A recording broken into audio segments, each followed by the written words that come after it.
te damos gracias por este día, porque tú eres bueno y para siempre es tu misericordia. Grande eres, Señor, sobre todas las cosas. A ti la gloria, la honra, el honor, por los siglos de los siglos. Amén. Te pedimos que te quedes con nosotros, Señor, durante esta transmisión, durante este servicio que dedicamos a ti, donde venimos, Señor, a estudiar tu palabra y a conocerte mejor a través de lo que tú nos quieres enseñar. Te pedimos que abra los corazones de cada uno de nosotros, nuestra mente, nuestro entendimiento, podamos entender las cosas grandes y ocultas que tú tienes preparadas para los que te aman. Para gloria y honra de tu nombre te damos gracias. Amén. Okay. Así que ya varias semanas hemos estado dando la introducción de la Confesión de Fe de Westminster, el capítulo 18, el cual habla de la seguridad de la gracia y de la salvación, una verdad que encontramos en Efesios capítulo 2, versículo 8, donde dice, porque por gracia habéis sido salvados. Así que gracia y salvación lo encontramos en ese capítulo 2, versículo 8, y se nos revela pues a través de toda la escritura. Hemos definido la palabra gracia pues como ese favor inmerecido, un regalo, una donación que surge de ese amor eterno que Dios tiene para con sus hijos, la buena voluntad y las misericordias de Dios que han sido concedidas al hombre pecador que está muerto en sus delitos y pecados. Y hemos definido la palabra salvación como rescate, similar al tipo de rescate que hace un náufrago cuando es rescatado de las aguas. Ahora, la salvación es el rescate, pero ¿rescate de qué? ¿De qué necesita ser el hombre rescatado? El hombre tiene que ser rescatado de la ira venidera, la ira de Dios que va a manifestarse a través de los hombres incrédulos y también a través de toda la tierra. Hemos visto que la confusión que existe en el tema de la salvación es porque diferentes denominaciones enseñan el tema de la salvación como un tema absoluto, ignorando lo que el resto de la Biblia dice, o sea que se apoyan en un solo versículo para decir esto es la salvación, ignorando realmente todo lo que dice el resto de la Biblia. Estas diferentes escuelas o estas diferentes religiones pues han producido lo que yo he podido identificar como 5 escuelas de pensamiento. Unas enseñan que la salvación son por las obras, eso viene de los judíos. ¿Se acuerdan cuando el joven rico vino y le dijo, Señor, ¿qué puedo hacer yo para ganarme la salvación? Y Cristo le dice, tú no puedes hacer nada. ¿Okay? Lo mismo que le dijo a Nicodemo, que Nicodemo le pregunta, ¿qué puedo hacer yo para ganarme la salvación? Nicodemo, tú no puedes hacer nada, porque tú tienes que nacer del agua y tienes que nacer del Espíritu, y Nicodemo no entendía cómo se podía meter dentro del vientre de su madre para volver a nacer. Y no era de lo que estaba hablando Jesús, Dios le iba a dar un nuevo nacimiento. Tenemos entonces la segunda escuela, que es la de gracia, donde pues es prácticamente lo que nosotros en la escuela, en la Iglesia Reformada aceptamos, que es toda obra de Dios. Entonces, algunas religiones pues entonces han mezclado la gracia más las obras para hacer una tercera escuela de pensamiento, donde sí el Señor es soberano, pero yo contribuyo a mi salvación. Y luego tenemos los extremos, las hiperobras, que prácticamente en algunas religiones el hombre realmente no sabe cómo ser salvo. Sin embargo, si hace una superobra, pues entonces eso le garantiza el tema de la salvación.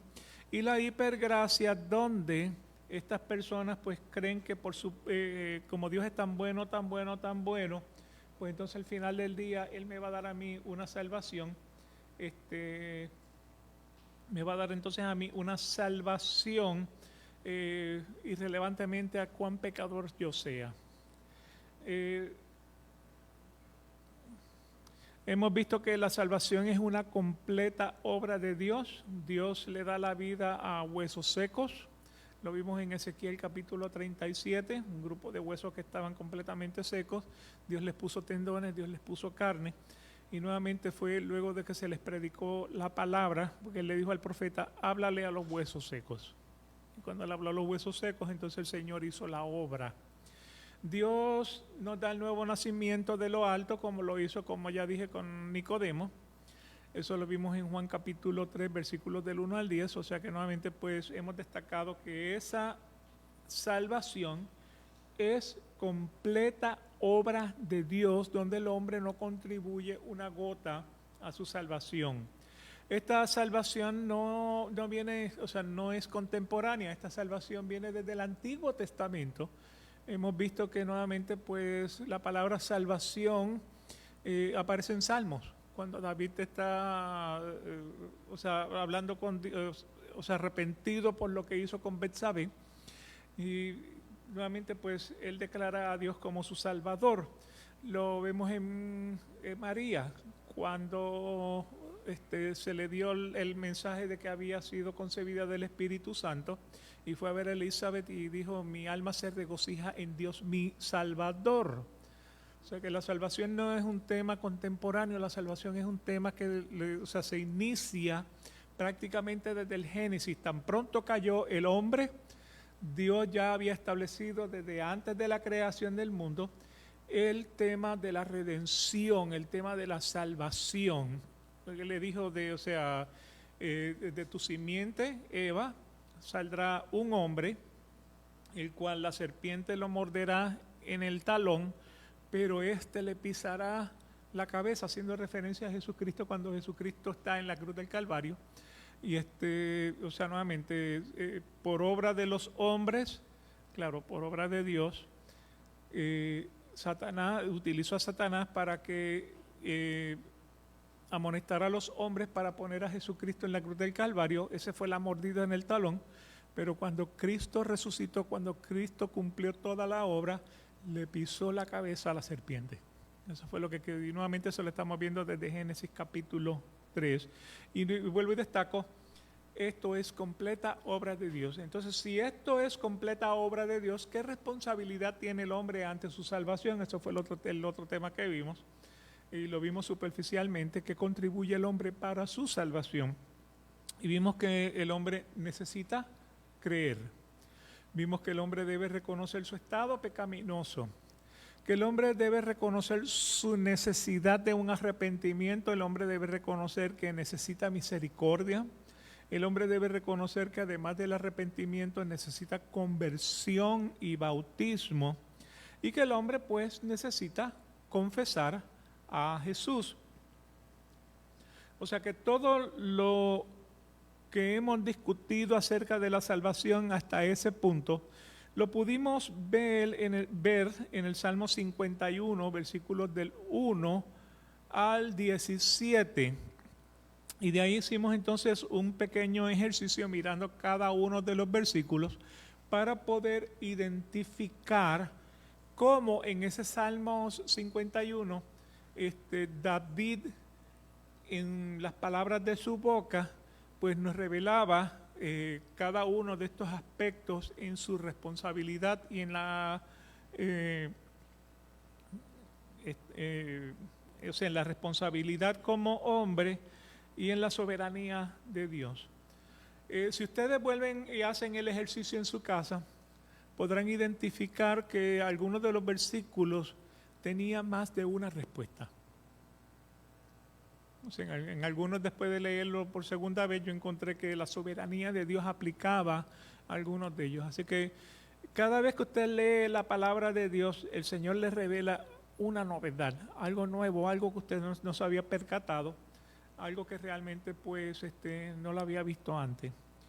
Por lo que entonces nos lleva al siguiente tema, y el siguiente tema es que nosotros estamos entonces llamados a predicar la palabra, a ir por el mundo predicando el evangelio a toda criatura, para que el que crea y sea bautizado sea salvo, mas el que no cree va a ser entonces condenado. Y la razón por la cual nosotros estamos llamados a predicar el evangelio es porque la iglesia se compone de personas que creen y personas incrédulas.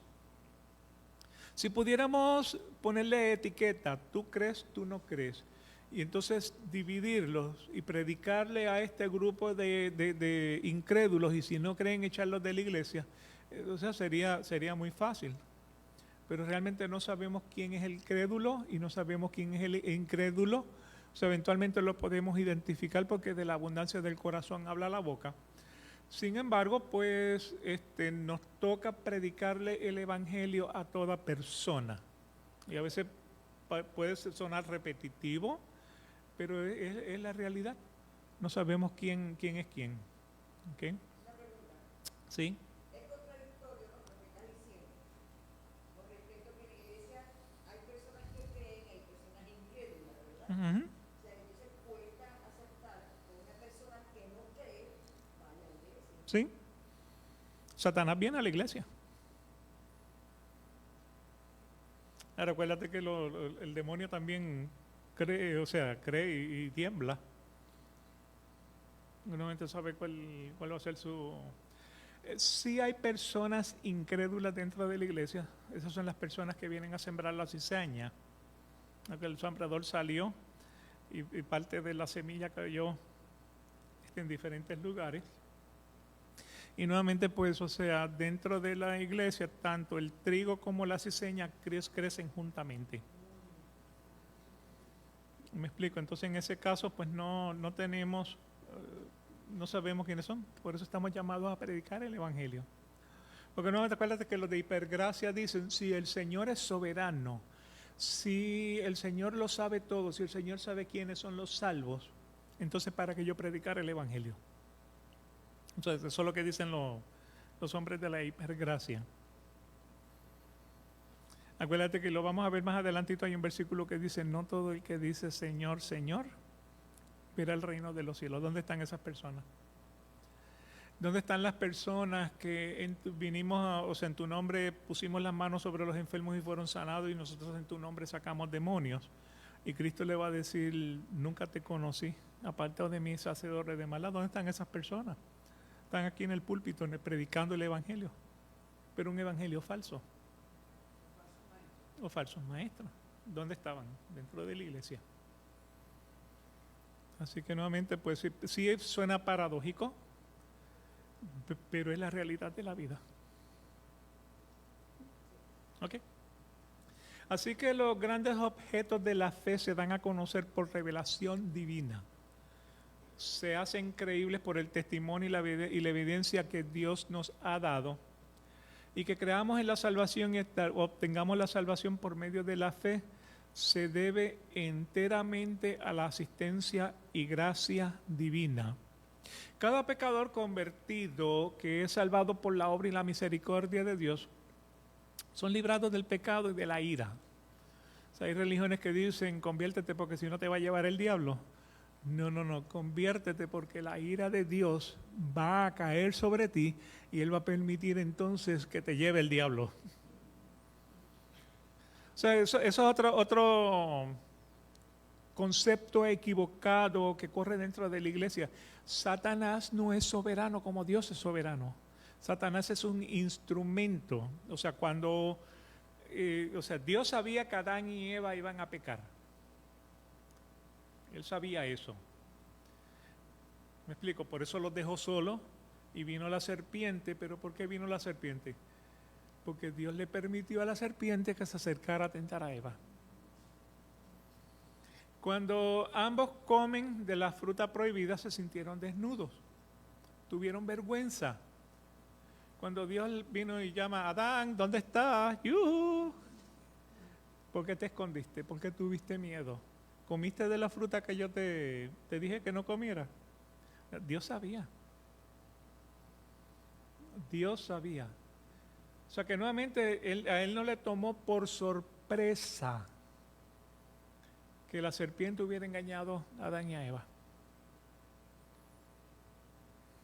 ¿Okay? Porque si no hubiera dicho, ¡oh! ¿Qué hiciste, hombre? No fue sorpresa. Él sabía. Porque Él es soberano, omnisciente, omnipresente, omnipotente. Entonces, Él sabía que el hombre iba a caer. ¿Okay? Y de la misma manera que prácticamente Dios permitió que Satanás fuera a tentar a Adán y a Eva, permite que seamos tentados todos los días, no con el propósito de Dios saber dónde estamos, sino para que nosotros podamos reconocer dónde estamos. ¿Me explico? ¿Dónde está tu corazón? ¿Dónde está tu tesoro? Ahí estará tu corazón. Así que cada pecador es convertido, es salvado por la obra y la misericordia de Dios. Somos librados del pecado, somos librados de la ira que Dios va a manifestar sobre cada hombre incrédulo que no se arrepienta. Y la gracia que nos salva es la bondad y el favor gratuito y merecido de Dios. De esa manera somos salvados no por obras humanas, no por obras de la ley, sino por la fe que el Señor nos pone en nuestros corazones para que podamos creer que el sacrificio de Jesucristo en la cruz del Calvario es completamente completo y suficiente. Entonces, tanto esa fe para creer como esa salvación son dones que Dios le da al hombre. Así que, por causa de lo que hemos discutido, la Iglesia reformada cree en una salvación solo por gracia. La Iglesia reformada cree en una salvación solo por gracia. Ahora, hemos visto la evidencia a través de la Escritura de por qué razón es por gracia. ¿Okay? Hemos visto también cómo las diferentes escuelas de pensamiento pues utilizan un versículo para sustentar lo que ellos opinan. Así que al culminar ya la introducción ya la culminamos, ya sabemos que es la salvación. Ahora podemos entonces comenzar entonces con el capítulo 18, que establece la seguridad de la gracia y de la salvación. Estamos ahora entonces en la seguridad bíblica de esa gracia y la seguridad bíblica de esa salvación. Y la sección 1 del capítulo 18 de la Confesión de Fe dice lo siguiente: aunque los hipócritas y otros hombres no regenerados puedan vanamente engañarse a sí mismos con esperanzas falsas y presunciones carnales de estar en el favor de Dios y en estado de salvación, cuya esperanza perecerá, sin embargo, los que creen verdaderamente en el Señor y le aman con sinceridad, esforzándose por andar con toda buena conciencia delante de Él, pueden en esta vida estar absolutamente seguros de que están en el estado de gracia y pueden regocijarse en la esperanza de la gloria de Dios, y tal esperanza nunca les hará avergonzarse. ¿Sí? Así que aquí tenemos bastante carne en el hueso. Vamos a ver cómo desglosarlo. La primera parte de esa sección 1 dice: aunque los hipócritas y otros hombres no regenerados, ¿okay?, pueden vanamente engañarse a sí mismos con esperanzas falsas y presunciones carnales de estar en el favor de Dios y en estado de salvación. O sea, hay personas hipócritas dentro de la iglesia. Hay personas no regenerados dentro de la iglesia y están autoengañados de que son salvos. O sea, están autosugestionados de que son salvos. ¿Por qué razón? Porque eso es una autosugestión carnal. O sea, viene de un pensamiento, no viene de la fe. ¿Me explico? ¿Ok? Entonces ellos piensan que están en la gracia, ellos piensan que están en un estado de salvación, y vuelvo a destacar nuevamente, no todo el que dice Señor, Señor, verá el reino de los cielos. En Job capítulo 8, versículos 13 y 14 dice: así son las sendas de todos los que se olvidan de Dios, y la esperanza del impío perecerá, porque es frágil su confianza y una tela de araña su seguridad. ¿Okay? La esperanza de los impíos. O sea, ¿quiénes son los impíos? Los que no creen. Los que no creen en Dios. Los que no creen en el sacrificio de Jesucristo como completo y suficiente. ¿Okay? Así que nuevamente, la esperanza del impío perece. Su confianza es frágil. ¿En qué está confiando? Quizás en su propio, en su propio mérito. Y esa seguridad es prácticamente o sea, como una tela de araña.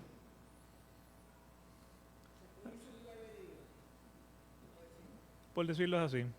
Miqueas capítulo 3, versículo 11 dice: sus jefes juzgan por soborno. Sus sacerdotes enseñan por precio. Sus profetas adivinan por dinero y se apoyan en el Señor diciendo: ¿no está el Señor en medio de nosotros? No vendrá sobre nosotros mal alguno. O sea que están, nuevamente, ¿qué es lo que están haciendo? Un negocio dentro de la iglesia. Son los negociantes. ¿Quiere sanidad? Mande la mejor ofrenda que usted pueda. O sea, yo necesito 10 personas que me manden ofrendas de $1,000. Y mientras más grande sea la ofrenda, más grande será la sanidad. Más grande será el milagro. Paga. Paga. O sea, y nuevamente lo que dice aquí: los sacerdotes enseñan por precio. Sus profetas adivinan por dinero. O sea, que nuevamente es vanidad de vanidades. Lo hacen con un interés. Uh-huh. Sí, por las indulgencias. Y todavía lo hacen. Nosotros conocimos, que me pareció sumamente grave y pecado, una de nuestras vecinas, allá en Maracay. Su mamá estaba muriendo. Y ella pidió que buscara el sacerdote, porque la señora era católica. Que para sin denigrar yo, o sea, no lo voy a decir en tono peyorativo, ¿no? Y ella fue a buscar al sacerdote. Y él le preguntó que dónde vivía. No, en tal sitio. No puedo ir. ¿Por qué? Porque esa parroquia no me pertenece a mí. Ahora tenemos territoriales. Exactamente. Entonces, El negocio es territorial. indudablemente. Entonces, él no fue a darle la extrema unción a la señora porque esa parroquia no le pertenecía. Uh-huh. Pero él no olvida que todos los sitios pertenecen a Dios. Claro. Ingrid. Marlene habla de una vecina de sacerdote. Me viene al recuerdo un pastor en Venezuela. Uh-huh. Era el más grande, el pastor más grande que había en Cabimas. Nunca se me olvida su nombre. Se llamaba Alexis del Moral. Okay. Llegó a ser ministro. Llegó a viajar a Ecuador, a Perú, a Brasil. Evangelista. Sí, evangelista. De una iglesia más grande, era el Domus de David. Y nosotros que estábamos asistiendo, y una egresada de la Universidad del Sur, él le bautizó su título de sociólogo a mi hijo. Unos años después, pasaron muchas cosas con el ministro, como dijo una vez, no es que yo sepa todo, es algo de pecado, Uh-huh. ¿verdad? Lo digo en la obra bíblica. Sí. Fue a la cárcel y muere allá. Claro. O sea, Perdón, porque fue un interés de él Claro. Hipócrita, impropio, se le veían carros de último modelo, O sea, casas grandes. el pastor no deja de ser hombre, el sacerdote no deja de ser hombre, el ministro de Dios, el ministro el ministro no deja de ser hombre. ¿Y cuáles son las características que vienen con el hombre desde su nacimiento? La avaricia, la codicia, la envidia, la prepotencia, la vanidad, la gula, viene, o sea, todo eso viene desde su nacimiento, y no porque es, o sea, un ministro de Dios, es ministro de Dios, está exento al pecado. Sí, no, hoy dentro de la iglesia protestante tenemos los profetas y tenemos los apóstoles. Tristemente son dos oficios que están obsoletos, completamente obsoletos. Ahora, ¿por qué se autodenominan apóstoles? ¿Por qué se autodenominan profetas? ¿Por qué? Eso deja el poder monetario. No, y todavía tienen el descaro de decir, bueno, es que yo soy hombre, y o sea, la profecía no se dio porque yo soy hombre y yo puedo errar. Dice, sí, pero no sabe a cuántos engañaste con tu profecía. El problema es cuando tenemos uno de esos hombres y lo ponemos en un pedestal. Ese es el problema. El día que ese hombre se cae del pedestal, caemos todos en la vergüenza. Y tristemente, yo he visto personas que eran cristianos muy devotos, predicaban el evangelio, y el día que se les cayó el hombre del pedestal, se fueron de la iglesia. Se fueron completamente de la iglesia. Y dice, ¿para qué voy a estar en la iglesia si yo lo que estoy sirviendo es un hombre igual que yo? Okay. Así que nuevamente, hay hombres en la iglesia que son hipócritas, no están regenerados, se autoengañan con esperanzas falsas y presunciones carnales, diciendo yo estoy en el favor de Dios y en un estado de salvación. Yo soy salvo, hermano, yo soy salvo porque ya yo confesé a Jesucristo como mi Salvador. Sin embargo, vemos aquí entonces en la sección 1, la esperanza de estos hombres perece. La esperanza de estos hombres perece. En Mateo 7:21 y versículo 23, del 7:21 al 23 dice, no todo el que me dice Señor, Señor, entrará en el reino de los cielos. ¿Dónde están esas personas? Están dentro de la iglesia. Todo el mundo dice Señor, Señor dentro de la iglesia. O sea, no entra a la iglesia una persona diciendo santo sea Satanás. O sea, todos dicen Señor, Señor. Ahora dice, no todo el que me dice Señor, Señor entrará en el reino de los cielos. ¿Por qué razón? Porque solamente entra en el reino de los cielos el que hace la voluntad de mi Padre que está en los cielos. ¿Okay? El que entra al cielo es el que hace la voluntad de mi Padre. Mire cómo dice el versículo 22. Muchos me dirán en aquel día, Señor, Señor, ¿no profetizamos en tu nombre y en tu nombre echamos fuera demonios y en tu nombre hicimos muchos milagros? O sea, si ustedes buscan las cadenas cristianas, ustedes se van a encontrar, o sea, es una competencia para ver quién hace el milagro más grande, para ver quién tiene la audiencia más grande. O sea, se ha convertido ya en una competencia. O sea, profetizamos en tu nombre y en tu nombre echamos fuera demonios y en tu nombre hicimos muchos milagros. ¿Y qué dice el versículo 23? El Señor les va a decir, jamás te conocí. Apartaos de mí los que practican la iniquidad.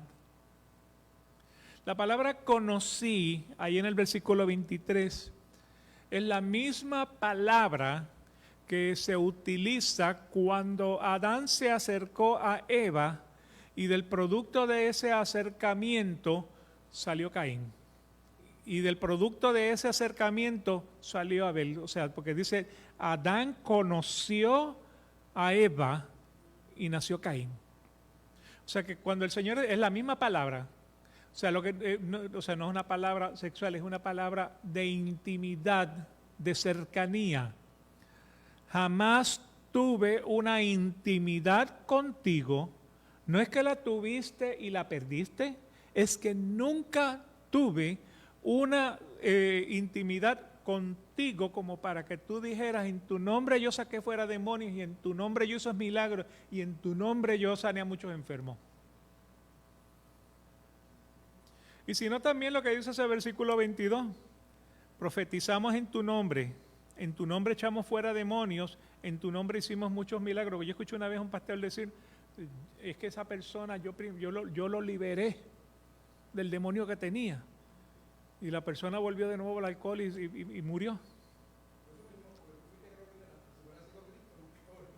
Claro, porque al que el Hijo libertare será verdaderamente libre. Ahora, cuando el hombre le da una libertad al hombre, entre comillas, el hombre está nuevamente propenso a regresar. Es como el padre que dice, mi hijo tiene que ser buen hombre porque yo lo eduqué bien. Cuando sale al entorno, lo vuelve loco. Claro. Así que nuevamente, o sea, es una característica de una persona o sea, que se cree que es salvo, pero realmente su salvación no es genuina. ¿Por qué razón? Porque no es una salvación dada por Dios, es una autosugestión que se hace el hombre. Entonces, sin embargo, los que creen verdaderamente en el Señor Jesús, cuando dice creen verdaderamente en el Señor Jesús, ¿en qué creen? En que el sacrificio de Jesucristo, la muerte violenta de Jesucristo en la cruz del Calvario, cuando Él dijo, consumado es completo, es suficiente. O sea que los que creen que esa muerte de Jesucristo fue suficiente para perdonar mi pecado, para darme paz y reconciliación entre Dios y el hombre.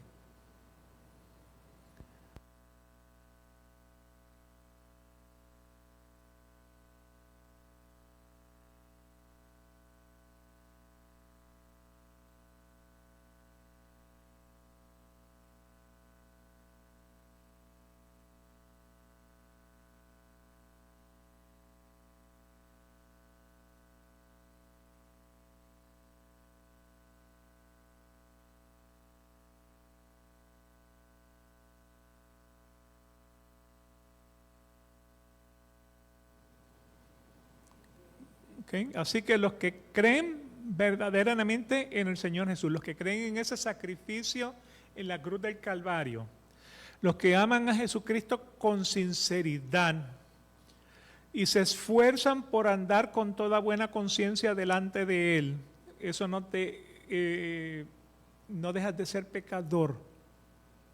Tratas de no pecar, pero no dejas de ser pecador. Pero te esfuerzas por andar con toda buena conciencia delante de Él, pueden en esta vida estar absolutamente seguros de que estamos en el estado de gracia. Así que nuevamente creemos, amamos al Señor, nos esforzamos por andar en buena conciencia delante de Él y por esas razones podemos nosotros tener la seguridad de que estamos en un estado de gracia. En 1 de Juan capítulo 2, versículos del 1 al 6 dice, hijitos míos, os escribo estas cosas para que no pequéis. O sea, cuando dice no pequéis, para que no planifiques el pecado, porque vas a seguir pecando. ¿Okay? Hijitos míos, os escribo estas cosas para que no planifiques tu pecado, pero vas a pecar. Y si alguno peca, abogado tenemos para con el Padre, y se llama Jesucristo el justo. Segundo, versículo 2. Él mismo es la propiación por nuestros pecados, no solo por los nuestros, sino también por los del mundo entero. Y en esto sabemos que hemos llegado a conocerle, si guardamos sus mandamientos. O sea, no guardamos los mandamientos para conocerle, sino que hemos sido conocidos y nos esforzamos por guardar los mandamientos. Versículo 4, el que dice, yo he llegado a conocerle y no guarda sus mandamientos, es un mentiroso y la verdad no está en él. Pero el que guarda su palabra, en él verdaderamente el amor de Dios se ha perfeccionado. En esto sabemos que estamos en él. El que dice que permanece en él debe andar como él anduvo. ¿Sí? Así que te escribo, le dice Pablo, que dice Juan, te escribo, el apóstol Juan, te escribo para que no planifiques tu pecado, pero vas a pecar. Y si tú pecas, abogado tenemos entre el hombre y Dios, y se llama Jesucristo. O sea que cuando Satanás viene a acusarnos a la presencia de Dios, Jesucristo le dice, yo morí por ese pecado. ¿Okay? Así que la importancia, también se nos destaca aquí la importancia de guardar la palabra, de hacer, o sea, practicar los mandamientos. ¿Okay? Te dirá, pero eso son obras. Sí, son obras. Pero nuevamente, son las obras que el Señor ha puesto en nosotros después de que el Señor nos ha dado la salvación. O sea, la salvación viene por gracia y fe. Estos son dados por Dios, no por obras para que nadie se gloríe. Pero nuevamente, tan pronto somos salvos, Dios pone obras en nuestro corazón para que las hagamos, para que seamos luz al mundo, para que seamos la sal de la tierra. ¿Okay? Así que por las obras no nos salvamos, pero tenemos que hacer entonces, dar testimonio al mundo de que somos salvados, de que tenemos la salvación. Primera de Juan capítulo 5 versículo 13, estas cosas os he escrito a vosotros para que creáis en el nombre del Hijo de Dios, para que sepas que tienes vida eterna. O sea que si crees con tu corazón, si confiesas con tus labios que el Padre levantó a Jesucristo de entre los muertos, serás salvo. Ahora, ¿quién lo cree en el corazón? Los que son llamados son justificados, los que son justificados son glorificados.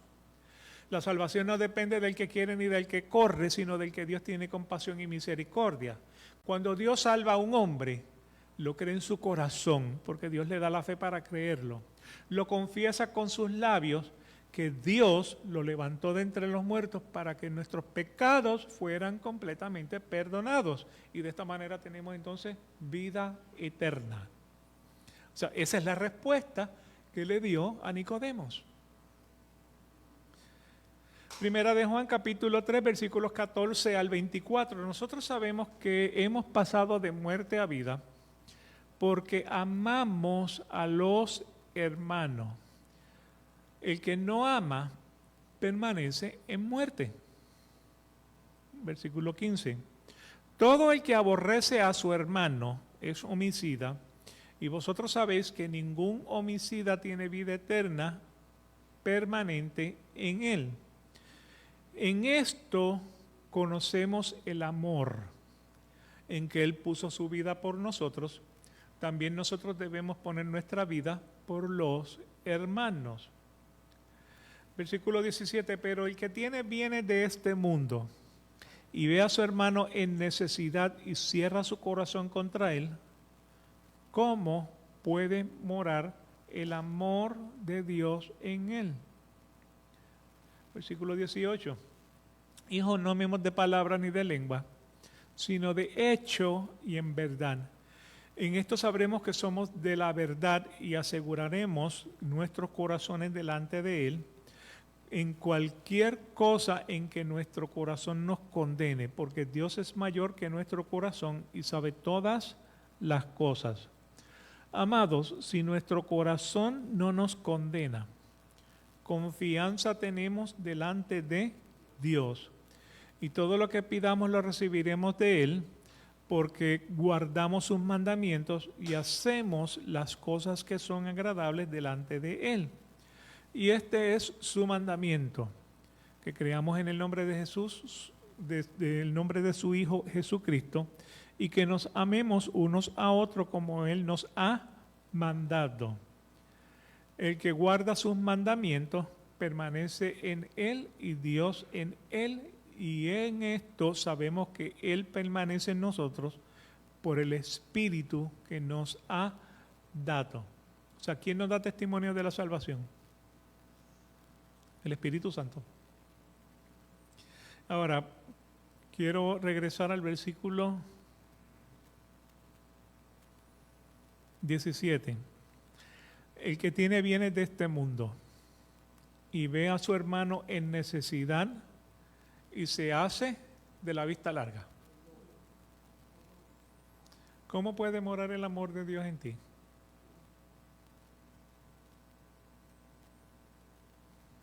¿Me explico en eso? ¿Okay? Ahora, estemos claros en algo. Hay una cosa que se llama necesidad y hay otra cosa que se llama lujos. ¿Okay? Necesidad es agua, comida, vestimenta, techo, salud. Ahora, ¿qué son lujos?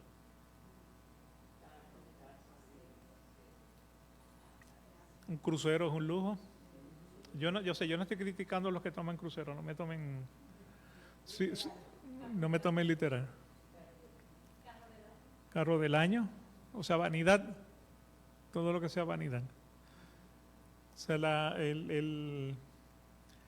o sea, si el Señor te da la bendición, acéptala. Okay. Así que nuevamente hay que saber distinguir entre eso. También hay que saber distinguir entre el pobre y el listo. ¿Quién es el pobre?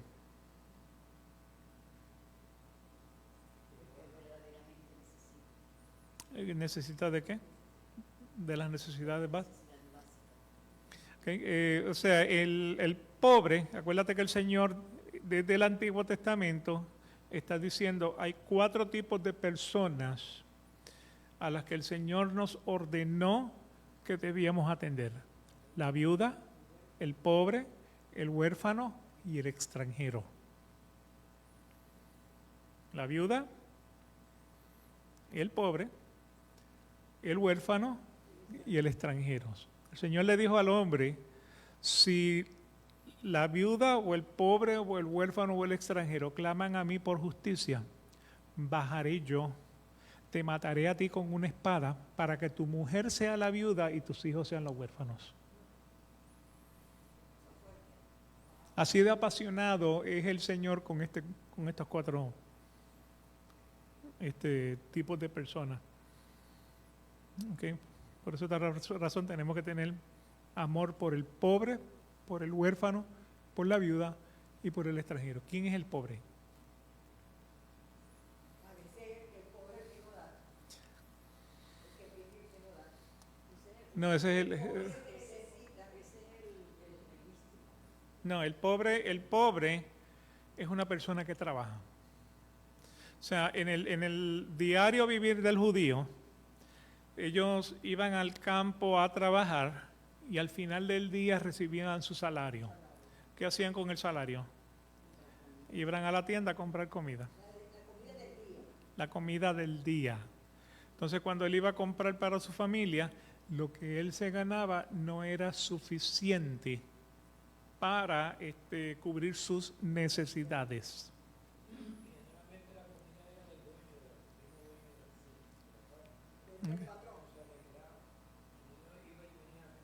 ¿Sí? Entonces, pues nuevamente, ese es el pobre. O sea, el pobre es una persona que trabaja. ¿Quién es el listo? Uno que está sentado en su casa esperando de que le caiga la lotería. Sí, sí. Ahora, debemos aprender a discernir, pero no debemos aprender a juzgar. ¿Ok? Que normalmente el único que juzga es Dios. ¿Ok? Continuamos entonces. Entonces, pues nuevamente, los hipócritas, hombres no regenerados, pueden vanamente engañarse a sí mismos pensando que son salvos. Sin embargo, sabemos que por esa autosugestión, esa esperanza puede perecer. Los que creen en Dios, los que aman al Señor Jesucristo, los que hacen sus mandamientos, en esta vida estamos seguros de qué? De que tenemos la salvación por causa de que el Espíritu Santo lo pone en nuestros corazones. Y estas personas entonces pueden regocijarse en la esperanza de la gloria de Dios, y tal esperanza nunca les hará avergonzarse. ¿Okay? Así que nuevamente, la esperanza que Dios pone en nuestros corazones nunca será de vergüenza, porque es dada por Dios. En Romanos capítulo 1, versículos del 1 al 5.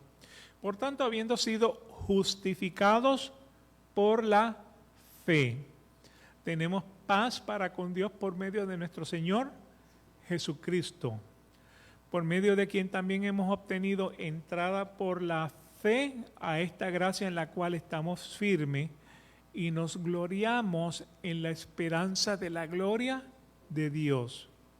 Y no solo esto, sino que también nos gloriamos en las tribulaciones, sabiendo que la tribulación produce paciencia, y la paciencia carácter probado, y el carácter probado la esperanza. Y la esperanza no desilusiona, porque el amor de Dios ha sido derramado en nuestros corazones por medio del Espíritu Santo que nos fue dado. Así que nuevamente, Dios pone en nuestros corazones la garantía de la salvación. O sea, somos justificados por la fe. Esa justificación nos produce paz con Dios. ¿Qué significa? Cuando Cristo dijo, mi paz os dejo, mi paz os doy, no como el mundo la da, yo se la doy. ¿De qué paz estaba hablando?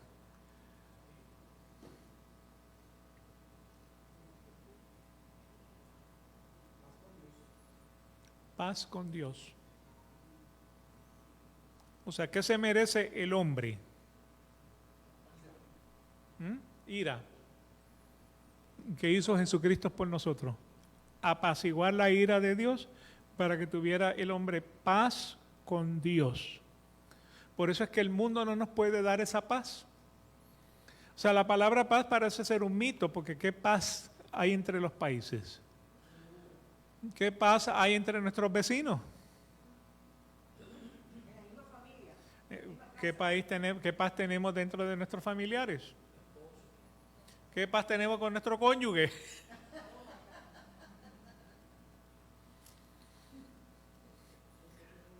Eso se le llama... Sí, ¿no? Él dijo pues, en temas generalizados. Sí. Una vez entré a la oficina y me dijeron, te llamaron del departamento de guerra.